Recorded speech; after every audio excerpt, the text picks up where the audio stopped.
Hi, it's Sean, the Fluency Awesomeizer.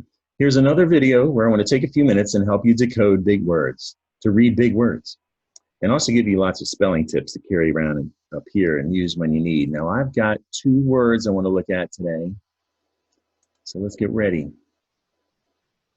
I'm about to show you a word. These words are pretty big today. I'm going to get out of the way. I'm about to show you a word, and I want you to read it right out loud to whoever you're there with, and hit pause if you need to give yourself more time. What's this word?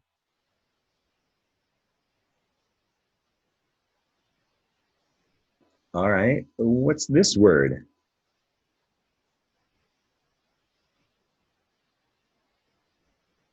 Both of these words are really similar, redundant as that might be. The top word is competition. Down below is completion.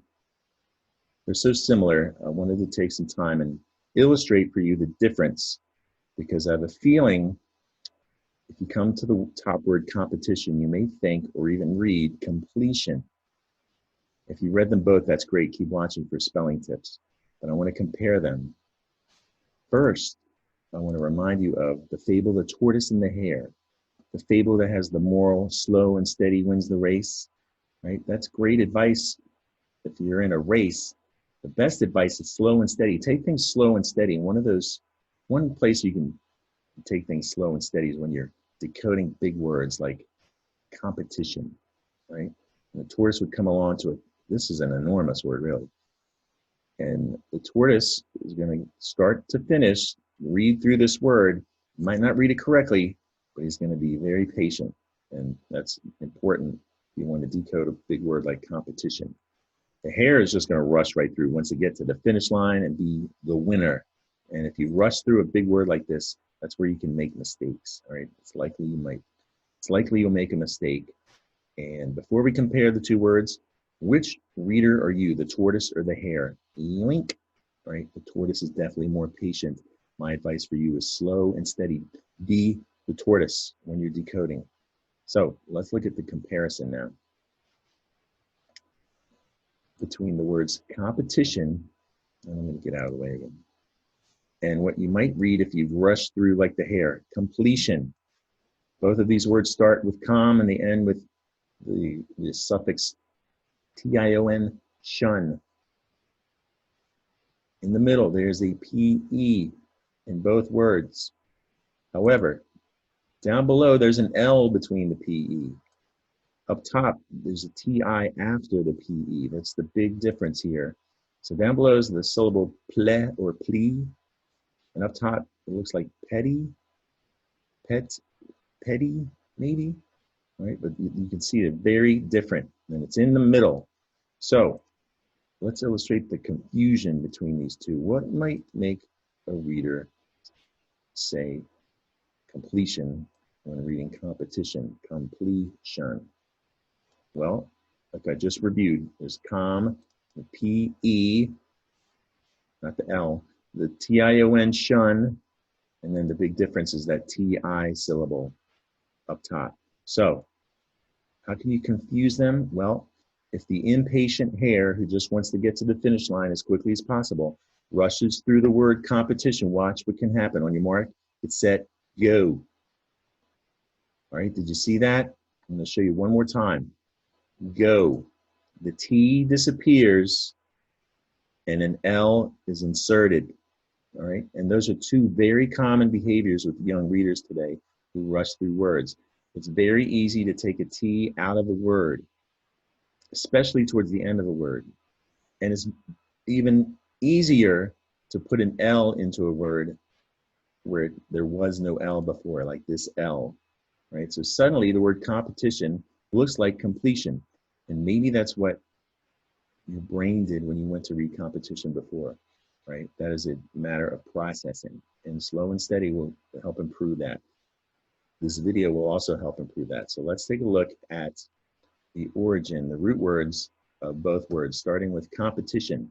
Competition comes from an old Latin word, competere. Competere, competere in Latin means to strive, to gain, or win over others. Competere.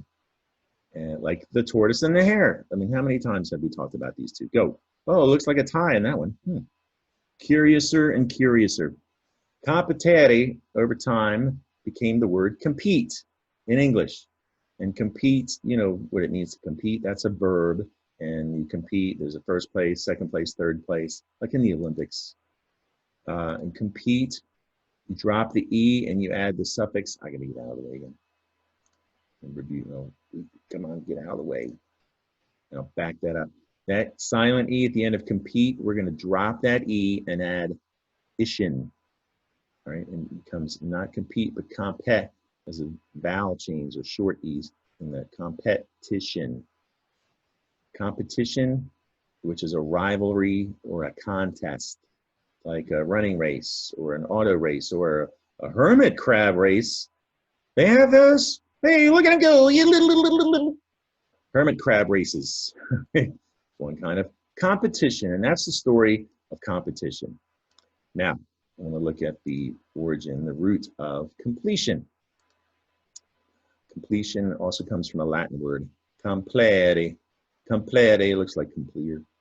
Complere means to fill up, right? The origin of completion is to fill up. Complere, like a bathtub, or you can fill up your calendar with dates and things to do, right? Complere. And over time it became the French word complet. Complet, it looks like complet. Complet in French. Complet means full. All right, not just fill up, but it means full. That's the adjective full. Like you've got a full tank, whether it's in a car or in your belly if you're eating. Complet. And so from the French word complet, we have the English word complete. And complete doesn't mean full, but it means finished, right? You know, complete means you're finished. So it's associated with being full. You're finished, you're done. You know, you can stop filling. Complete, like you complete a checklist or your to-do list. So from the word complete, we're going to drop the T. Let me review that. We're going to drop that E at the end of complete and turn it into completion. All right, with that suffix shun, T-I-O-N. Doesn't look like it says shun, but it does. It's from French and Latin. And completion is the act of finishing something, right? It's like mission accomplished. Completion. That's the story of the word completion. All right. Let's wrap up our video today. I want you to get ready to read a fluency exercise I wrote just for this video, where you're going to practice some of the patterns we just reviewed. All right. And I want you to treat it just like a race. All right. Be the tortoise. I'm about to show this to you. I'm going to get out of the way, and I want you to read it from start to finish out loud. Hit pause to give yourself plenty of time. On your mark, get set, read, hit pause.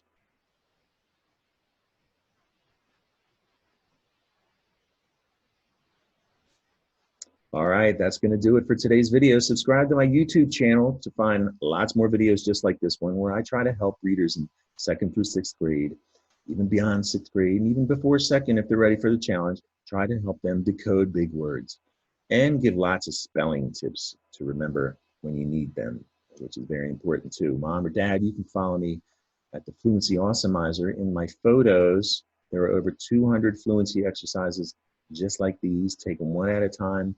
They would definitely awesomize fluency. All right, I hope you enjoyed today's video. Come back and see me here at the Fluency Awesomeizer very soon, all right? Bye.